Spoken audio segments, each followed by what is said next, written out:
Hi. Ratio ప్రపోర్షనల్లో ఈ some చూడండి. ఇది కూడా ఎస్ఎస్సిలో అడిగాడు.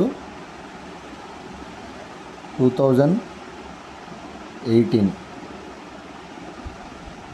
ఒక త్రిభుజం ఏబిసిలో S - A is to S - B is to S - C is equal to 11:8:7 అయితే ఎస్ చుట్టుకొలత, ఇక్కడ ఎస్ అంటే చుట్టుకొలత, ఏబిసిలు భుజాలు అయితే A:B:C నిష్పత్తి ఎంత అన్నాడు. మనకి చుట్టుకొలత ఎస్ మనకి ఇవేం సంబంధం లేదు. మనకి ఏబిసి కావాలంతే.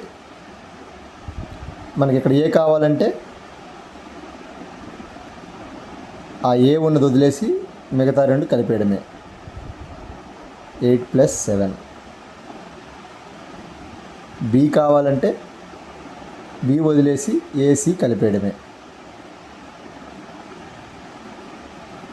సి కావాలంటే సి వదిలేసి ఏబీలు కలిపేయడమే. ఎంత? 15:18:19. This is the answer. మీరు ఈ రేషియో ప్రపోర్షనల్లో ఇలాంటి సమ్స్ నేను ఇంకా చెప్తుంటాను. మీరు ప్రతి ఒక్కటి కూడా, ఇది ఒక్కొక్క మోడల్ ఒక్కొక్క సమ్ ఉంటుంది. సేమ్ ఇదే మోడల్ అన్ని సమ్స్ చేసుకోవచ్చు. ఓకేనా? Thank you.